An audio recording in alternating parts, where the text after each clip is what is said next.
Luto tayo ng pancake. Ito ay all-purpose flour. Tapos merong itlog, asukal, at saka gatas. Ayan. So, ayan, lagyan natin ulit ng gatas. Fresh milk to.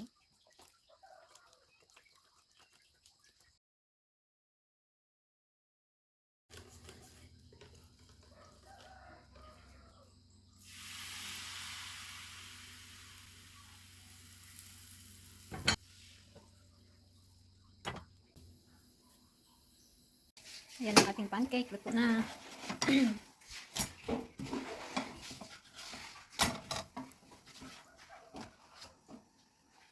So, ito siya ay lagyan lang ng butter.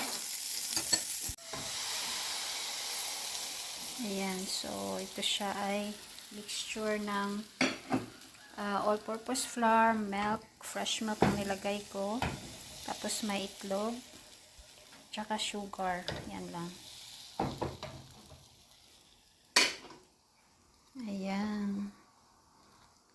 Sarap. Masarap ang pancake pag mainit pa. So, kahit wala siyang yan. Kahit ilagyan ng palaman.